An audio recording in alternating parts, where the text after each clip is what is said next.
Bonsoir à tous, bien-aimés, j'espère que vous allez bien dans le nom puissant et précieux de Jésus-Christ de Nazareth.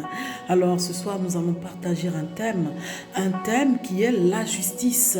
Et pourquoi est-ce que par moment, lorsqu'on prie, on a des sentiments de ne pas être exaucés? Qu'est-ce qui fait que nous ne sommes pas exaucés? Et qu'est-ce qui peut toucher le cœur de Dieu? Qu'est-ce que Dieu aime? Pourquoi il est important pour nous de faire en sorte que Dieu puisse nous entendre lorsque nous prions? Amen. Donc nous allons voir cela ensemble. Donc il faut comprendre déjà que pour que Dieu t'exauce, pour être exaucé, pour entrer dans les bonnes grâces, il faut apprendre à être une personne juste. Amen. Oui, il faut épouser la justice.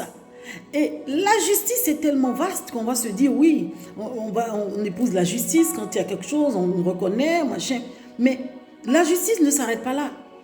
C'est ce qui te caractérise, ton être, ta personne. Si tu es enfant de Dieu, ou alors tu décides de te convertir et tu veux vraiment que le ciel s'ouvre, tu veux que celui-là même qui a créé le ciel et la terre et tout ce qui s'y trouve, il faut savoir qu'il est un Dieu de justice. C'est un Dieu de justice. Amen. Donc pour que ce Dieu de justice puisse t'écouter, parce que quand tu épouses la justice, tu deviens agréable à ses yeux. Des ténèbres, tu passes à la lumière. Quand tu n'es pas dans la justice et que tu es dans tout ce qui est fourberie, aux yeux de Dieu, tu es dans les ténèbres. Lorsqu'il te regarde, tu es sombre, tu es terne, tu es noir. Ton âme est noire. Ça veut dire que s'il y a une mort subite, tu te retrouves dans les ténèbres, dans l'abîme. Mais lorsque tu commences à te dépouiller de l'injustice, de tout ce qui est négativité, et que il te regarde de là-haut, demande-lui tout ce que tu voudras. Il va te l'accorder. Amen. Il va te l'accorder. Mais si pendant que tu pries et que tu es une personne injuste, tu n'es pas une personne vraie, trompeuse, tu es quelqu'un de manipulateur, tu aimes profiter des autres.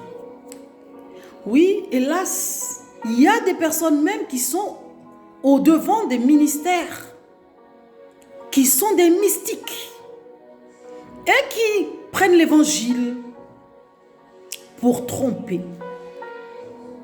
Et ces mystiques-là s'étonnent de ne pas pouvoir être, comment dirais-je, d'être dans la gloire de l'Éternel.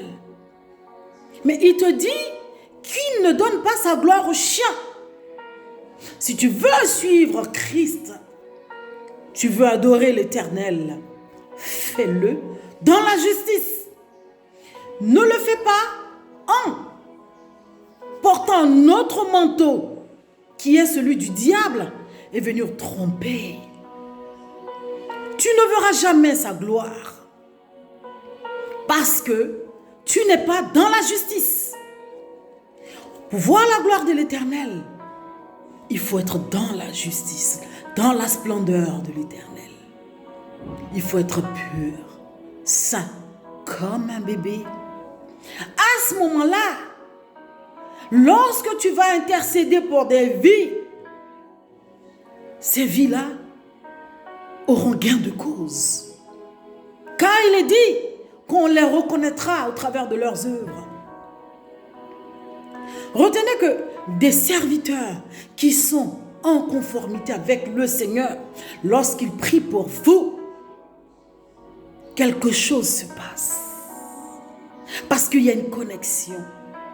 Et ces serviteurs-là sont exaucés, même à des milliers de kilomètres, même au téléphone. Quand il se met à prier, à invoquer le ciel, Père, voici le sujet. Père, fais quelque chose. Quelque chose se passe à la minute. Parce que ce serviteur est agréable à Dieu. Ce serviteur est juste aux yeux de Dieu. Mais si tu n'es pas quelqu'un de juste et que tu demeures dans des pratiques occultes, mystiques, non seulement tu ne verras jamais la gloire de Dieu, mais les âmes que tu auras drainées derrière toi, leur sort, Dieu va te réclamer leur sort. Il faut faire attention. Il faut faire attention. Amen. Donc lorsqu'on n'est pas quelqu'un de juste et qu'on se met à prier, dans le livre de Proverbes, il est dit au Proverbe 28 à 9, si quelqu'un détourne l'oreille pour ne pas écouter la loi, sa prière même est une abomination. Abomination. Ça veut dire que tu n'es pas quelqu'un de juste. Quelqu'un de méchant, aigri, jaloux. Et tu veux que tout tourne autour de toi, que ce soit que toi dont on parle. Il n'y a que toi, il doit y avoir que toi, mesquin, mesquine. Et tu te mets à prier. Sache que ta prière est en abomination à l'Éternel. Amen. Mais que nous dit le livre de Jacques? Que nous dit le livre de Jacques? Lorsque tu pries, lorsque tu es une personne juste et que tu invoques le ciel, que se passe-t-il? Il est écrit dans le livre de Jacques 5 au verset 16. La prière fervente du juste a une grande efficacité. La prière fervente du juste. Donc être juste, c'est quoi? Qu'est-ce que c'est? Déjà adopter les valeurs divines, savoir faire du bien autour de soi, avoir un cœur compatissant, l'amour pour autrui, savoir trancher quand il faut, ne pas souhaiter le mal autour de soi. Parce que je veux vous dire qu'il y a des personnes, il suffit de voir ta tronche, ils sont énervés. Rien qu'à te voir, ça les énerve. Elle est où ta justice? Il y a des personnes à l'idée de savoir que tu te portes bien, tu te la coules, tout baigne pour toi, tu es resplendissante, joyeuse. Ils sont mécontents. Mais ils ont envie d'entendre de mauvaises nouvelles sur toi. Ils ont envie d'entendre que tu es devenue la risée. Et ça leur fait du bien, ça leur procure un bien-être. Mais tu es un démon, parce que c'est le démon qui aime ce genre de choses. Pas un enfant de Dieu, pas quelqu'un qui est promis pour le royaume céleste. Non.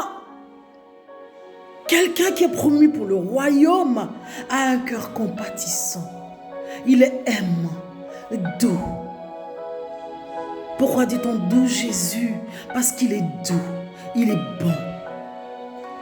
Mais ceux-là même qui sont promus pour les enfers, ceux-là même qui sont déjà inscrits, parce qu'il faut le savoir, lorsque nous sommes ici-bas, nos noms sont déjà gravés quelque part, soit dans le livre de vie ou dans le livre des morts. Il faut le savoir. Il y a un serviteur de Dieu américain comme ça, qui est devenu serviteur de manière fortuite. De bon matin, il se lève. Un professeur d'université, il décide d'aller à la fac et tout. Bim, maintenant je se présente devant lui. Il dit, je vais t'emmener quelque part. Tout d'un coup, tout a changé autour de lui, il se retrouve de l'autre côté, sans rien comprendre, même n'étant pas mort. Et il voyait des âmes, des personnes vivantes qui commençaient à s'orienter vers les enfers. De nombreuses personnes, une marée humaine en train d'aller vers les enfers. Et ces personnes ne sont même pas encore mortes. C'est-à-dire de leur vivant, elles marchent vers les enfers. Donc du coup, si elles trouvent la mort subitement, piou, la gêne. Et cet homme a vu cela. Il dit qu'il a eu peur. Le témoignage est sur YouTube. Vous allez sur YouTube, témoignage d'une personne qui s'est retrouvée, d'un professeur d'université en enfer. Sur YouTube. Ça donne froid dans le dos. Donc quand on épouse la justice, on est très loin de ces choses. Donc la prière fervente du juste a une grande efficacité. Donc si tu vois que ta vie n'avance pas, tu vis des situations qui ne finissent jamais, Tu te poses 1001 questions. Qu'est-ce qui ne va pas dans ma vie, oh Père? Tu pries, tu peux lire la parole, tu peux machin. Mais si tu n'es pas une personne bonne de cœur, si tu es une personne menteuse, tu manipules les gens, si tu es quelqu'un de manipulateur, alors que derrière cette manipulation se trouve un démon, mais sache que tu vas souffrir toute ta vie. Par contre, si tu apprends à épouser les bonnes valeurs, la justice, la bonté, le ciel va s'ouvrir pour toi. Et si jamais c'est une personne autour de toi qui t'embête, si jamais c'est quelqu'un, tapis, parce que ce qu'il faut savoir, c'est que le spirituel n'a rien à voir avec le physique. Les choses physiques sont telles que nous avons nos familles, nos proches, les gens autour de nous. Mais dans le spirituel, ces personnes qui sont autour de nous peuvent être nos bourreaux. Voilà pourquoi il y a des gens qui s'étonnent lorsqu'ils découvrent que leur mère est sorcière. Ils tombent des nues, ils s'évanouissent, ils pleurent. Ou même leur enfant, ou même leur mari, ou même peu importe. Parce qu'il faut savoir dissocier le spirituel du physique.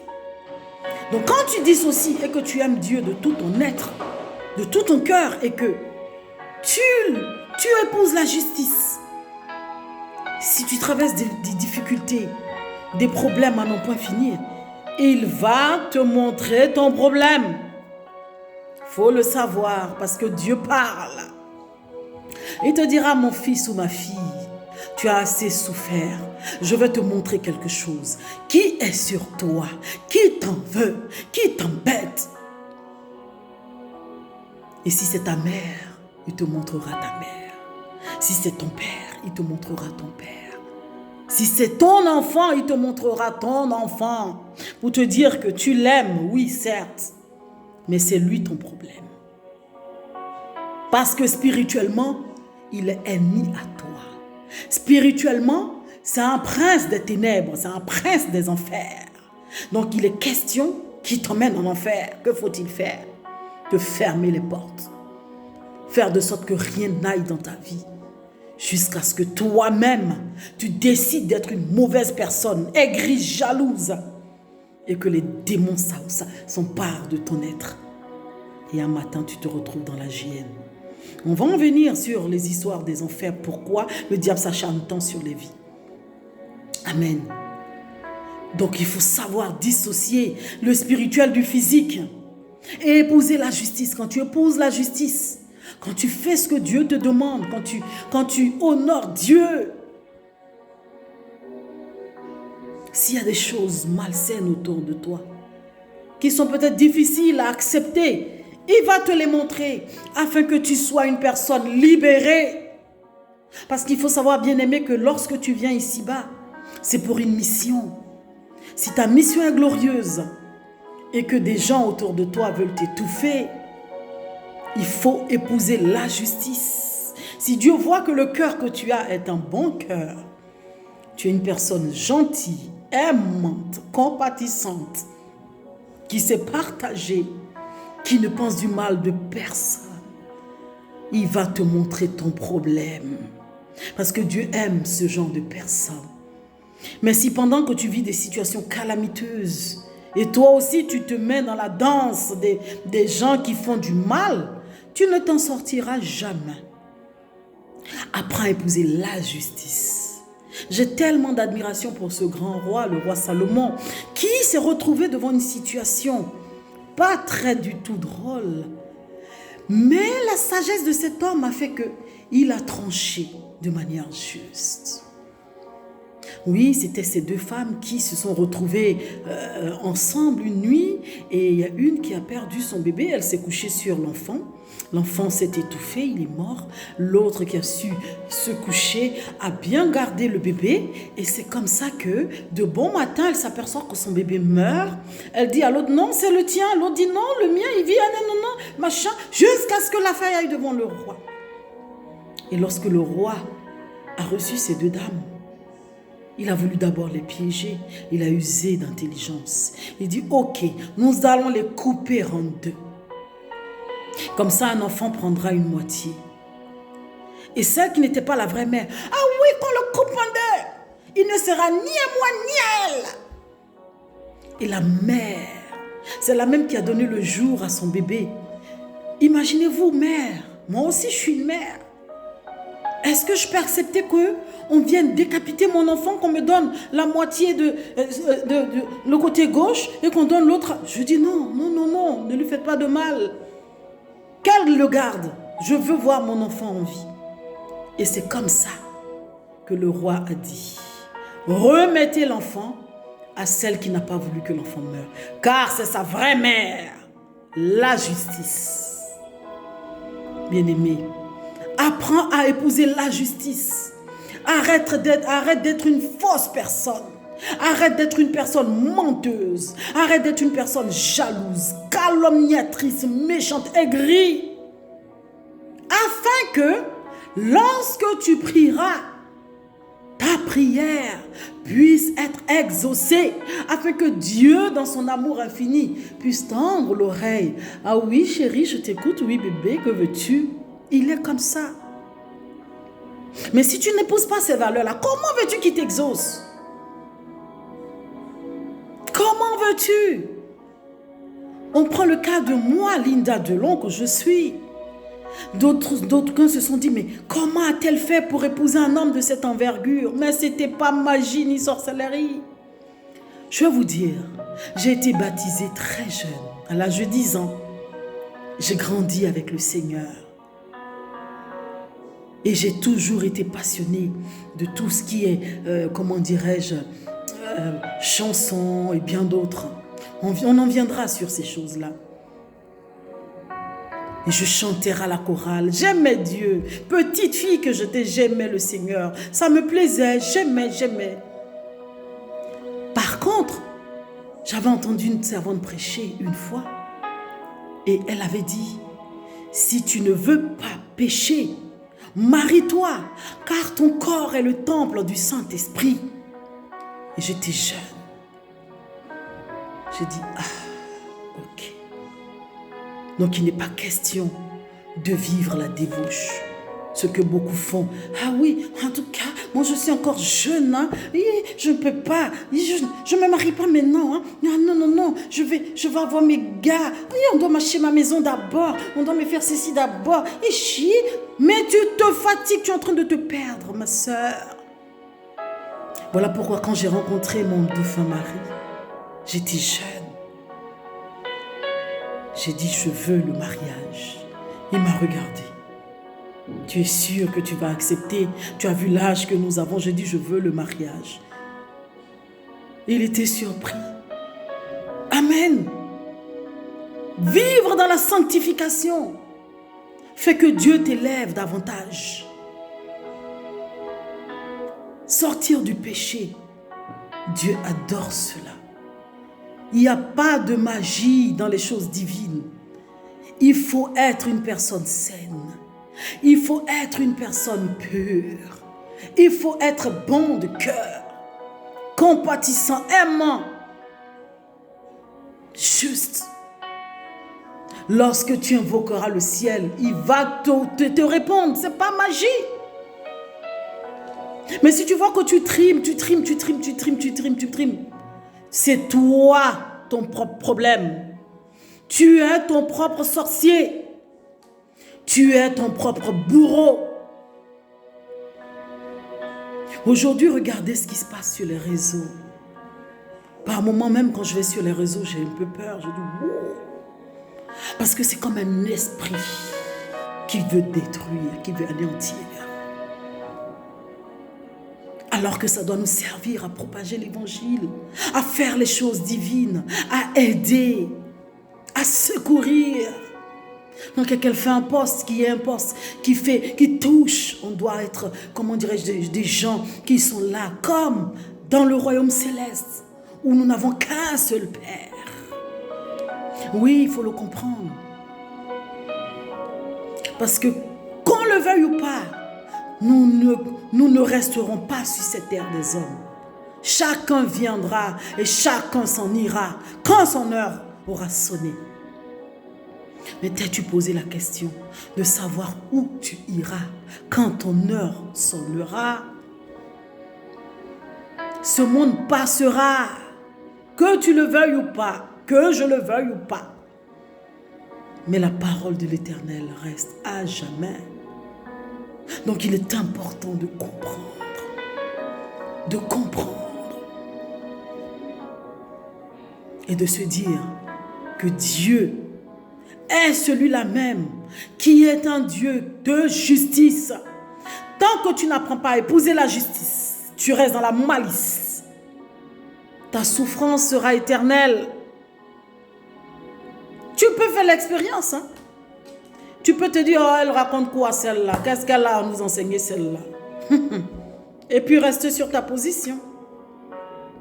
Ta souffrance ne passera jamais. Parce que l'Esprit Saint est un esprit qui est pur. Un esprit qui ne se mélange pas aux souillures. Donc quand tu vas faire le mea culpa, quand tu vas te vider de tes esprits, de ce qui te fatigue, et que tu vas apprendre à épouser la justice, à aimer celui que tu ne connais pas, à partager, à trancher de manière juste, à vouloir du bien d'autrui. À ce moment-là, tes problèmes seront rangés à tout jamais dans le placard et consumés. Amen. C'était une petite exhortation. Que Dieu aide tout un chacun de nous à apprendre à épouser la justice, à apprendre à faire que du bien autour de soi, afin d'être exaucés lorsque nous crions à l'Éternel, lorsque les situations semblent être corsées autour de nous, afin que l'Éternel ait un regard compatissant. Oui, un regard compatissant. Portez-vous bien, que Dieu vous garde. À très vite. Shalom.